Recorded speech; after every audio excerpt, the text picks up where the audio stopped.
20장을 마감합니다. 20장을 마감한다는 것은 한 장을 마감한다는 의미를 뛰어넘어서 하나님의 심판이 끝났다는 것을 의미합니다. 왜냐하면 다음 주부터 우리가 나눌 21장에 새하늘과 새 땅이 펼쳐지기 때문에 그렇습니다. 이 새하늘과 새 땅을 펼치기 전에 하나님께서는 모든 것을 심판하는 것으로 마지막 마침표를 찍습니다. 오늘 본문의 이야기는 총 4가지의 그림을 우리에게 보여주는데, 첫째로 심판하시는 하나님이 우리에게 보여집니다. 그리고 또 하나는 책이 보입니다. 그런데 이 책은 2권입니다. 하나는 보통책, 하나는 생명책입니다.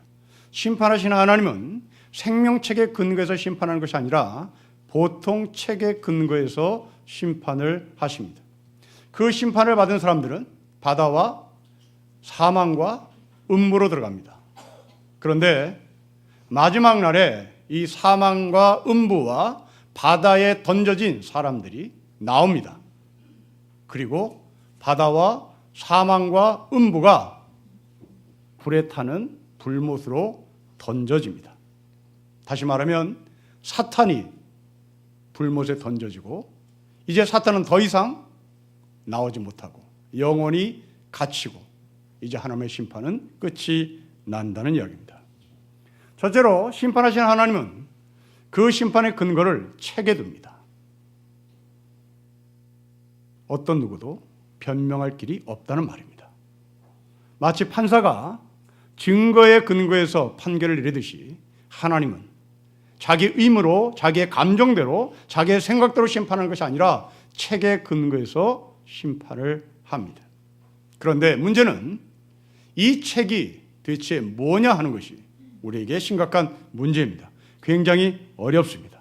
그런데 이 책이 뭐냐는 질문에 생명책이 무엇인지를 알면 책이 무엇인지 규명이 될 것입니다. 여러분 12절을 우리 다시 한번 보겠습니다. 책과 생명책이 어떠한 차이가 있는지를 우리 읽겠습니다. 시작. 또 내가 보니 죽은 자들이 큰 자나 작은 자나 그 보좌 앞에 서 있는데 책들이 펴 있고 또 다른 책이 퍼졌으니 곧 생명책이라 죽은 자들이 자기의 행위를 따라 책들에게 기록된 대로 심판을 받습니다.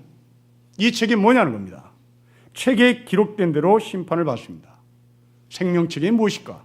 생명책은 당연히 우리는 예수를 주라고 고백하는 사람들이 등록된 이름입니다. 소위 구원받은 사람들이 기록된 책을 생명책이라고 말합니다. 그렇다면 반대로 일반 책은 구원받지 못한 사람들의 행위겠죠. 우리는 이렇게 책을 분리시켜 보면 심각한 문제가 생깁니다. 예수를 믿지 않는 사람은 영원히 불못에 떨어진다. 그리고 예수를 믿는 사람은 생명책에 기록된다 하고 분리시키를 염려가 있습니다. 그러나 이 책과 생명책은 분리해서 볼 것이 아니라 연결시켜서 봐야 될 책입니다. 다시 말하면 여러분의 인생이 책의 영역이 있고 여러분의 인생이 생명책의 영역이 있죠. 우리는 예수를 믿기 전에 삶을 책이라고 한다면 우리는 예수를 주라고 고백하는 그때부터 우리는 생명책에 기록된 사람이라고 보면 됩니다. 때문에 이 책과 생명책은 분리될 것이 아니라 내 삶의 영역 가운데 책과 생명책의 영역은 같이 공존하고 존재하는 것이죠. 물론 예수를 주라고 믿고 있는 저와 여러분에게도 여전히 이 책의 영역과 심판받을 내용들은 존재합니다. 그리고 예수를 믿기 전에 우리는 교회를 다니는 목적이 정말 예수 그리스도 때문에 믿는 것이 아니라 예수 그리스도를 믿고 따르는 것 때문에 신앙생활하고 교회를 다니는 것이 아니라 다른 데 이유가 있어서 교회를 다니는 사람도 있습니다. 저희 아주 어릴 적 이야기입니다. 아버지 어머니가 교회를 다녀오시면 교회에서 주시는 어떤 박스나 어떤 푸대자루를 들고 오셨는데 주로 색깔이 노란색이었습니다. 표면에는 미국 국기가 그려져 있고 그 미국 국기 옆에 아주 털복숭이로 털이 부슬부슬한 손이 그리고 상대방의 아주 연약한 손과 함께 악수하는 그림입니다. 어머니 아버지가 그것을 들고 올 때 우리는 신났죠. 거기에는 주로 밀가루가 담겨져 있고 거기에는 우유가 담겨져 있습니다. 아주 못 살 때 미국은 교회를 통하여 이 땅에 중고 오습과 밀가루와 우유를 후원해 줬고 우리는 그것을 먹고 컸지요. 지금도 경나는 우유는 아무리 망치로 깨도 깨지지 않는 정말 딱딱한 우유였던 걸 기억합니다. 아마도 어른이 되어서 왜 그 우유가 이렇게 딱딱했을까 추측해 보면 둘 중에 하나겠죠. 유통기한이 지난 우유를 우리에게 줬든지 아니면 샌프란시스코에서 배를 타고 오는 동안 그 봉투에 공기가 들어가서 딱딱해졌든지 아무튼 딱딱했습니다. 망치로 깨도 깨지지 않을 정도의 딱딱했습니다. 그것을 냄비에 물을 담고 끓여서 제가 먹고 컸습니다. 당시 교회 가면 중고 옷을 준대더라. 우유를 준대더라. 밀가루를 준대더라. 그러고 간 사람도 있겠죠. 마치 우리 젊은이들이 군대 가서 신앙하고는 아무 상관없는 사람이 교회가 초코파이를 얻어먹기 위하여 예배를 드리는 사람이 있습니다. 우리의 삶은 이렇게 책과 생명책이 서로 혼합되어 있죠. 이제 하나님은 이 책과 생명책이 혼합되어 있는 우리에게 아주 날렵한 외과 의사처럼 수술을 하겠다고 말합니다. 그 책에 근거한 행위, 그것들을 심판하겠다고 말합니다. 그리고 심판을 했습니다. 그런데 이상한 일이 벌어집니다. 여러분 13절을 보십시오. 우리 13절을 같이 읽겠습니다. 시작. 바다가 그 가운데서 죽은 자를 내주고 또 사망과 음부도 그 가운데서 죽은 자들을 내주매 각 사람이 자기의 행위대로 심판을 받습니다. 여러분 각 사람의 행위대로 심판을 받고 징역을 사하고 심판을 받았는데 놀랍게도 13절에 바다에 들어갔던 심판받은 사람들, 사망과 음부에 들어갔던 심판받은 사람들, 그들이 나옵니다. 그런데 그냥 나오는 것이 아니라 13절에 내준다라는 표현이 있는데 영어 버전에 보면 이 내준다는 말을 give up이라는 표현을 합니다. 항복했다는 얘기입니다. 책의 행위대로 심판을 받을 누군가가 바다와 사망과 음부에 들어갔는데 그 바다와 사망과 음부가 감당하지 못해 두 손을 들었다는 얘기입니다. 그리고 보내더라는 얘기입니다. 다시 말하면 어떤 누군가 교도소에 지금 자기의 행위와 자기의 잘못 때문에 인해서 심판을 받고 판사의 판결에 의해서 교도소에 들어가서 이제 형량을 받았는데 교도관들이 도저히 우리는 이 사람을 감당할 수 없겠습니다 하고 두 손을 들고 내보낸 겁니다. 형량을 다 마친 것도 아닙니다. 죽어서 나온 것도 아닙니다. 살아서 나왔습니다. 우리는 이 13절의 그림을 어떻게 발견하는 겁니다. 예수를 믿기 전에 했던 행위, 아니 예수를 믿고 난 이후에 우리 속에 있는 행위, 그래서 심판을 받아야 하는데 그리고 하나님은 반드시 그 심판을 하시겠다고 말씀하시고 심판을 하셨는데 그래서 그 심판에 근거해서 바다로 사망으로 음부로 들어갔는데 그러면 바다와 사망과 음부로 들어간 심판받은 사람은 영원히 거기서 죽어야 하는데 왜 바다와 사망과 음부가 기부업을 했을까? 사역적 용어로 표현하면 사면을 받은 거죠. 형기가 다 차서 교도소에서 나온 것이 아니라 아직 형기도 남았는데 아니 사형수가 무기수가 특별 사면을 받아 나온 것입니다. 여러분 이것이 21장을 만나기 직전에 하나님이 우리에게 하신 메시지입니다. 계시록은 종말을 말합니다. 여러분들이 지금까지 생각했던 종말과 새하늘과 새 땅이 펼쳐지기 직전에 예수님께서 사도 요한을 통하여 말씀하시는 종말은 이렇게 하늘과 땅 차이입니다. 우리가 잘못 배운 종말은 영원한 심판입니다. 너는 그렇게 잘못했으니, 너는 그렇게 잘못된 행위를 가졌으니 영원한 불못에 던져지고 영원한 음부에 던져지고 사망에 던져진다. 이것이 우리가 갖고 있는 암울한 종말의 개념이었습니다. 그런데 기억하십시오. 사망과 바다와 음부에 들어갔던 우리는 튀어나오고 대신 우리를 잡아뒀던 사망과 음부와 바다는 14절에 불못에 던져집니다. 불못에 던져지는 사람들이 우리가 아니라 우리를 가두었던 사망과 음부가 불못에 던져집니다. 요한계시록이 우리에게 던지는 종말의 메시지입니다. 종말은 무서움과 암울함과 좌절과 절망이 아니라, 어두운 인생을 말하는 것이 아니라 종말의 소망을, 가능성을, 사면을 받을 수 있는, 바다와 사망과 음부가 기밥할 수 있는 하늘의 메시지를 전달합니다. 만일 여러분 주변에 누군가가 오늘 본문을 근거로 책에 기록된 사람들은 심판을 받는다, 책에 기록된 사람들은 바다와 음부와 사망에 들어간다 라고 말을 한다면 여러분들은 반드시 질문하셔야 됩니다. 그런데 왜 그들이 다시 나와야 합니까?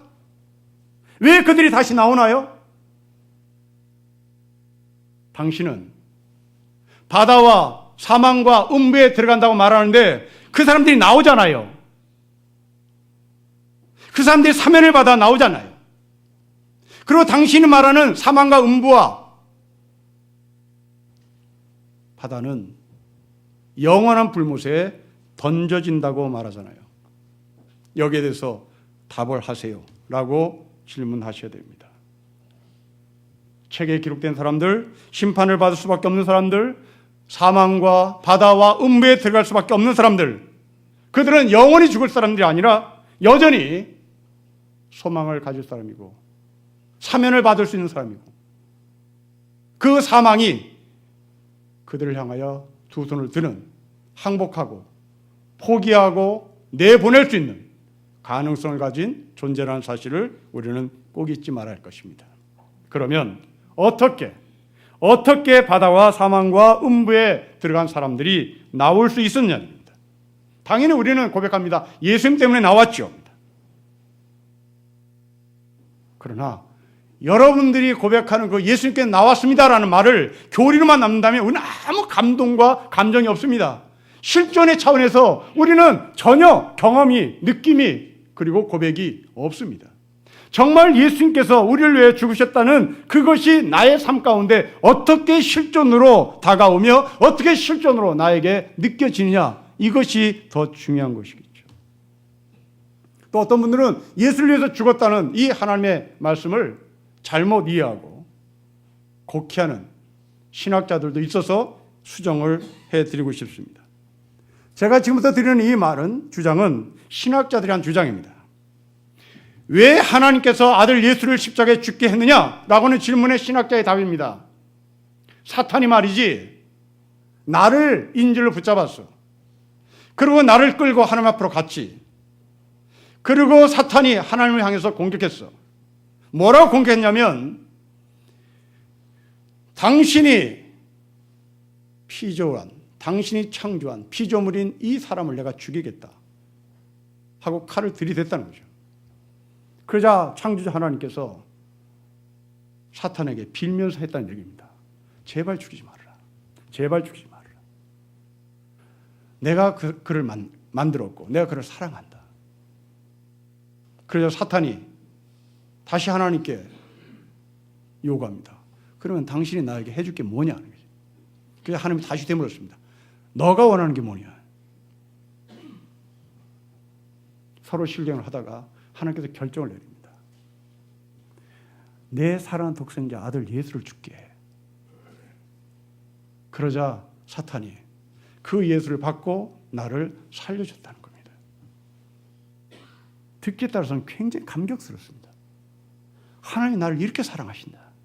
여기는 시비를 걸 말이 없을 것 같습니다. 다시 정리해 봅시다. 사탄이 나를 인질로 잡고 하나님 앞에 끌고 가서 당신 아들 예수 그리스도를 내놓지 않으면 이 사람을 죽이겠어. 그자 하나님 말했습니다. 내가 창조한 저 전준식을 죽이고 싶지 않다. 제발 좀 살려다오. 내 아들 독생자 예수를 줄 테니까, 넘겨줄 테니까 저 전준식을 나에게 다오. 살려다오. 이 고백을 들은 전준식은 얼마나 신났을까요? 얼마나 감사하고 얼마나 하나님의 사랑에 감격했을까요? 그러나 이것은 뻥입니다. 이것은 뻥입니다. 여러분, 여기 어디에 잘못되어 있는지 여러분들은 실력 있는 그리스도인으로서 지적을 할 수 있어야 되는 겁니다. 우리는 어떻게 보면 지적할 능력이 없어요. 다 거기서 거긴 겁니다. 하나님이 나를 이토록 사랑했는데. 아닙니다. 어디에 문제가 있나요? 그렇습니다. 사탄과 하나님이 딜을 합니다. 하나님과 사탄이 딜을 할 수가 없는 겁니다. 사탄은 하나님의 피조물입니다. 어떻게 피조물이 하나님과 딜을 할 수가 있단 말입니까? 하나님은 사탄을 통치하신 분입니다. 하나님과 딜을 할 수가 없습니다. 하나님과 딜을 한다는 것은 하나님과 사탄이 동등한 위치에 있다는 것을 말하는 겁니다. 그러게 여러분들에게 감격스럽게 다가오는 이 거짓 신학자들의 거짓 신학을 우리는 눈여겨봐야 하고 분별할 수 있어야 되는 겁니다. 하나님은 사탄에게 항복했기 때문에 아들 예수 그리스도를 사탄에게 내어준 것이 아닙니다. 오늘 본문을 보십시오. 사탄이 항복을 합니다. 기부합을 합니다. 하나님과 사탄이 딜을 할 수가 없습니다. 하나님은 아들 예수 그리스도를 당신이 죽입니다. 당신 스스로 자기 아들 예수를 죽입니다.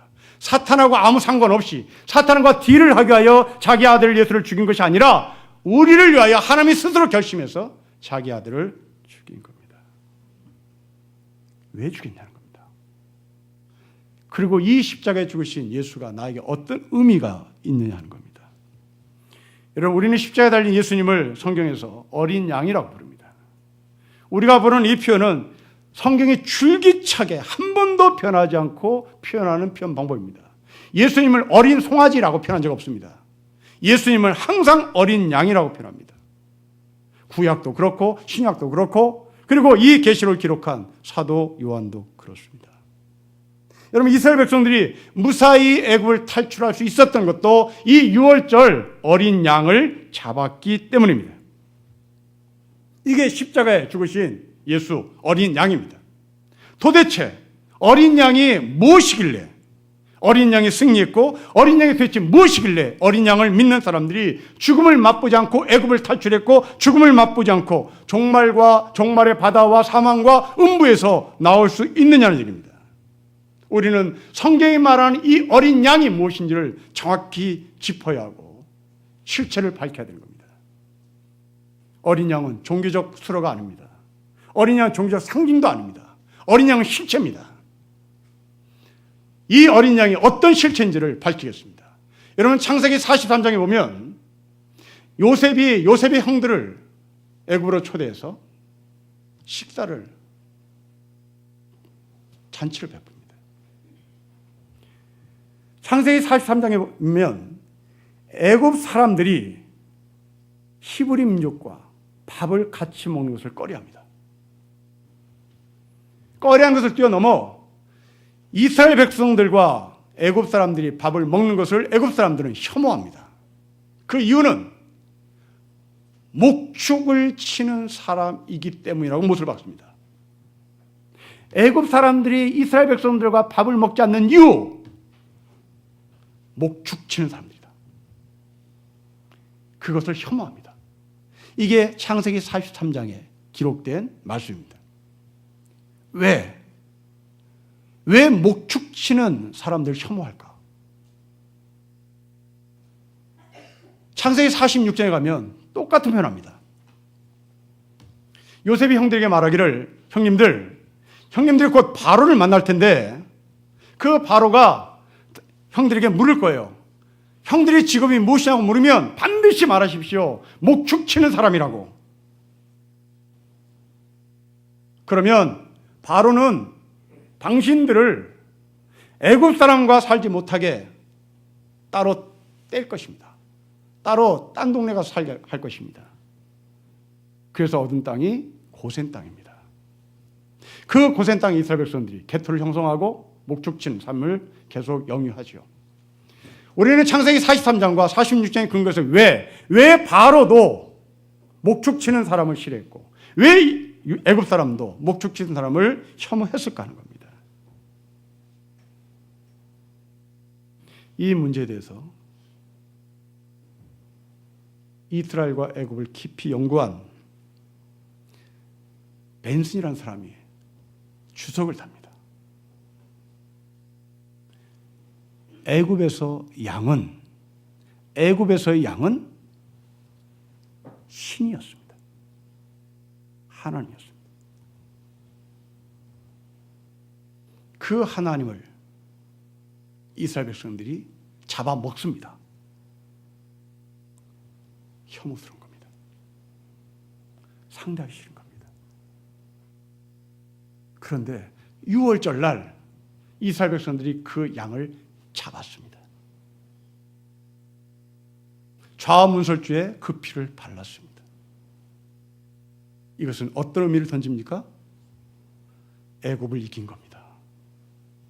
애굽의 신을 밟아 뭉갠 겁니다. 바로를 이겼다는 얘기입니다. 그리고 튕겨 나간 겁니다. 애굽을 이기고 애굽의 신을 짓밟고 그 신이라고 여겼던 바로까지 따돌리고 이스라엘 백성들은 애굽을 탈출합니다. 이게 어린 양입니다. 그 어린 양이 십자가에 죽으셨습니다. 이것은 또 뭘 말할까요? 우리 안에 있는 하나님이 아닌 것을 하나님이라고 믿고 따르는 바로 그 어린 양, 그것을 하나님이 죽이는 겁니다. 그것을 하나님은 십자가에 못 박게 하는 겁니다. 여러분 속에 있는 그 어린 양, 하나님이 아닌 것을 하나님이라고 인정하는 그 어린 양, 그게 여러분에게 건강일 수도 있고 출세일 수도 있고 학벌일 수도 있고 자식일 수도 있겠죠. 하나님 말씀하십니다. 그것은 다 똥들이다. 그건 다 똥들이다. 서울대학에 합격한 합격증서, 그건 똥들이라는 거죠. 그러나 우리는 그것을 들고 절대적인 힘을 부여합니다. 그런데 노예들이, 애굽에서의 노예들이, 애굽 사람들이 그토록 절대적인 신이라고 추앙하는 그 양을 잡아먹습니다. 우리말로 얘기하면 서울대 졸업장을 갈기갈기 찢어 한강에 버린다는 얘기입니다. 사람들이 그토록 절대화시키는 그 권력을 똥이라고 고백하고 한강에 던지는 것이죠. 예수님 십자가에 죽으신 이유입니다. 우리는 예수를 믿고 있음에도 불구하고 여전히 이 책의 영역 속에 신이 아는 것을 신이라고 믿고 따르는, 아니 그것을 스스로 만들어서 나의 영혼을 거기 갖다 바치는 일들을 서슴지 않습니다. 하나님은 그것을 심판하십니다. 그 심판에 근거해서 우리가 살아야 할 곳은 바다와 사망과 음부였습니다. 그런데 종말에 그들이 우리를 감당할 수 없어 두 손을 들고 밖으로 나가라고. 우리는 하나님의 사면을 받아 불이 타오르는 연못에 빠지지 않고 우리는 생명체고 우리의 삶이 넘어간 것입니다. 그런데 우리는 여기까지는 이해하겠는데 만일 우리 중에 생명책에 기록된 사람인데 책의 영역으로 넘어간 사람은 어떻게 될까? 예수를 믿다가 한 번 비춤을 받고 한 번 빛의 능력을 받고 살던 사람이 배교를 하면 어떻게 될까? 이제 이것이 또 우리의 문제겠죠. 평생 동안 하나님의 말씀을 잘 전한다고 사람들에게 추앙을 받던 조영기 목사가 교회의 수천억을 횡령했다면 이것은 어떻게 될 것인가 하는 겁니다. 올해 우리는 3.1운동 100주년을 맞이합니다. 요즘 TV에서 독립선언서를 낭독하고 독립선언서를 서로 쓰는 것을 사람들에게 홍보하는 광고들을 자주 봅니다. 그 독립선언서에 이름을 올린 33명 중에 16명이 개신교 교인 혹은 개신교 목사로 알려져 있습니다. 저는 그 중에 개신교 교인이며 목사였던 한 인물을 소개합니다. 그 사람 이름은 정춘수라는 사람입니다. 감리교 목사입니다. 일제경찰에 체포된 이 정춘수 감리교 목사는 마지막 판결을 받는 재판정에서 판사가 이렇게 묻습니다. 피고는 금후에도 또 이러한 운동을 할 것인가? 라고 하는 질문에 이 정춘수 목사는 답을 합니다. 최초 목적을 달하지 못한 일을 스스로 깨달았기 때문에 나는 이것을 포기하고 이후로부터 나는 종교 사업이나 하겠습니다. 목사가 한 말입니다. 나는 이후로부터 종교 사업이나 하겠습니다.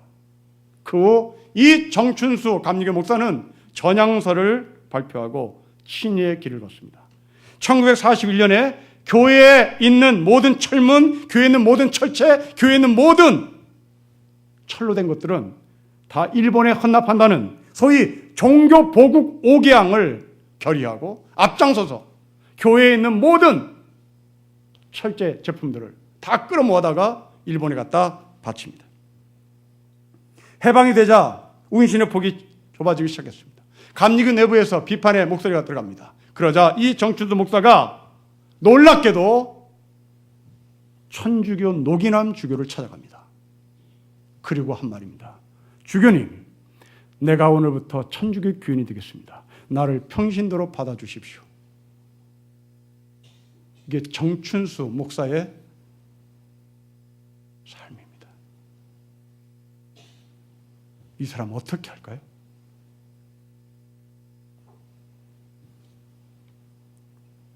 이 시대를 의하면 조영기 목사 같은 사람입니다. 이거 어떻게 할까요? 우리는 이 질문에 섣부른 답은 할 수가 없습니다. 한 사람의 인격이 달렸기 때문입니다. 그러면 성경은 도대체 이 사람을 어떻게 처리할 것인가에 대한 말씀을 찾아야 되겠습니다. 답이 있습니다. 계시록 3장입니다.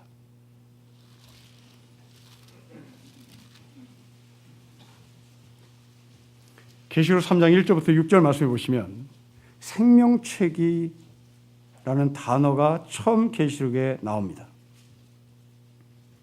3장 5절에 이기는 자는 이와 같이 흰옷을 입을 것이요 내가 그 이름을 생명책에서 결코 지우지 아니한다는 겁니다. 생명책에서 결코 지움받지 않을 사람이 누구냐면 이기는 사람입니다. 이 말씀을 들을 당시 사람들은 3장 1절에 사대 교회입니다. 사대 교회 사람에게 말합니다. 하나님의 영이 하나님의 7영과 7뼈를 가지신 예수 그리스도가 말씀합니다. 너희는 죽은 존재다. 너희가 살려면 3절에 회개해야 한다. 그렇다면 이 사대교회는 회개를 했을까요? 하지 않았을까요? 3장 1절부터 6절을 읽으면서 느낌은 회개를 안 했습니다. 회개를 안 한 이 사대교를 향하여 말합니다. 끝까지 이기는 자 생명책에서 결코 지워지지 않는다. 무슨 말이죠? 당신들이 이 사탄의 세계 속에서 사는 것을 내가 알고 있다. 그러나 거기서 이겨야 한다. 살아남아야 한다. 쓰러지면 안 된다. 우리에게 주는 메시지입니다. 이 세상은 신앙을 제대로 갖고 살기가 참 어려운 세상입니다. 정춘수처럼 포기하는 자 아니라 그렇게 극악무도한 친일의 앞장을 섰던 그가 무릎을 꿇고 해결을 했다면, 아니면 끝까지 버티고 이겼다면 그는 생명책에 기록될 수 있었단 말입니다.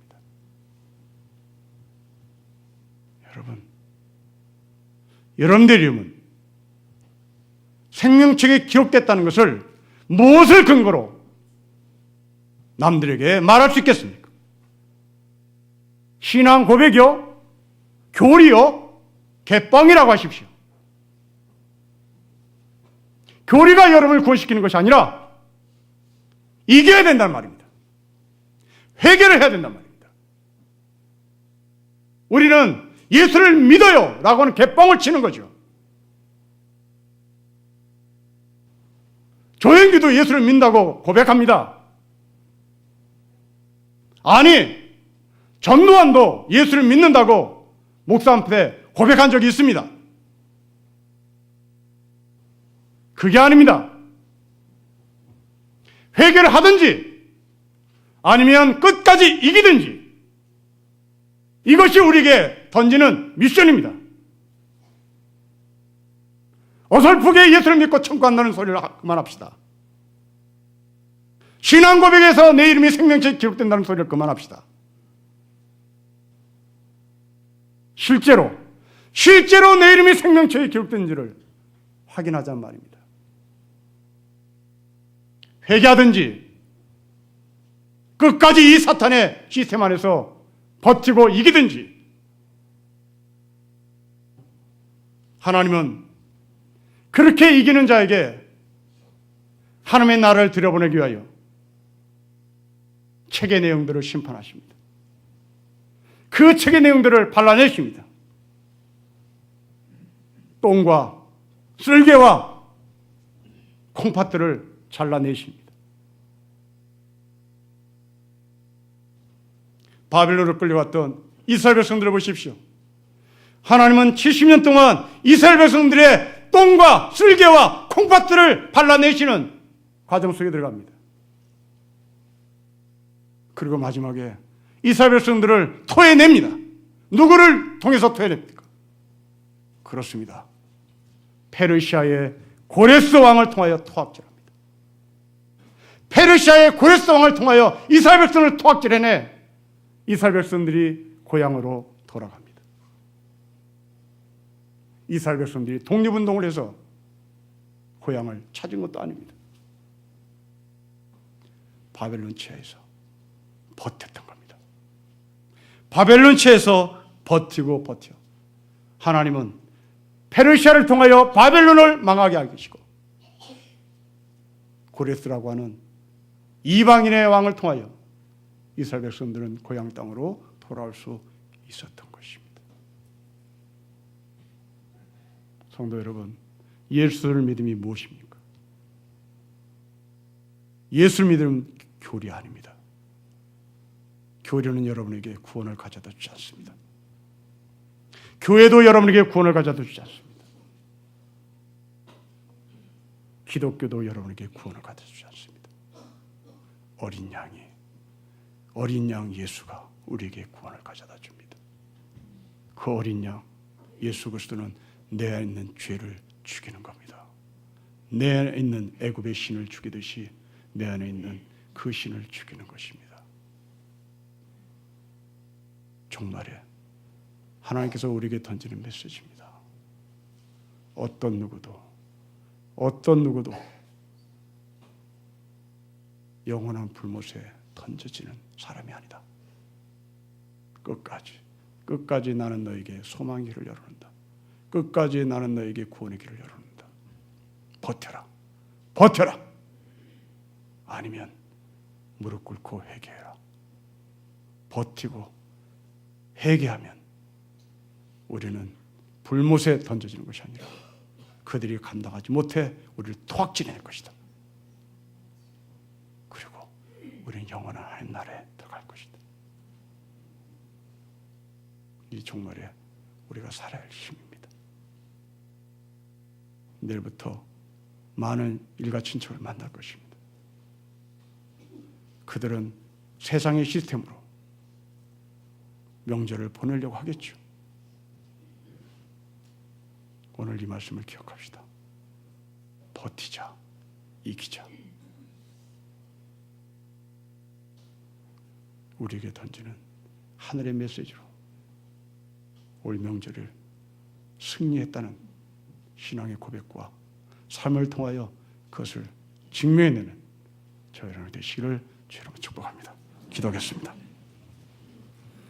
하나님 아버지, 회개하는 자, 이기는 자, 아버지께서 다시 한번 말씀해 주셔서 저희가 이 가운데 서기를 소망합니다. 내 삶 가운데 심판받아야 될 책의 영역이 하나님의 은혜로 다 도말되고 심판받고 마지막 사면을 받아 하나님의 생명체에 기록된 주의 백성인 것을 다시 한번 고백하오니 이 고백에 걸맞는 삶을 살 수 있도록 아버지께서 성령 충만함을 주시고 함께 동행하여 주옵소서. 끝까지 이 세상의 어떤 누구에게도 구원의 문을 항상 열어놓으시는 하나님의 사랑으로 말미암아 내 남편, 내 아들까지도 아버지께서 다시 한번 기회를 주심에 감사하고 내 남편에게, 내 아들들에게 예수를 전하는 하늘의 거룩한 백성으로 살게 하옵소서. 주 예수 그리스도의 이름으로 기도합니다. 아멘.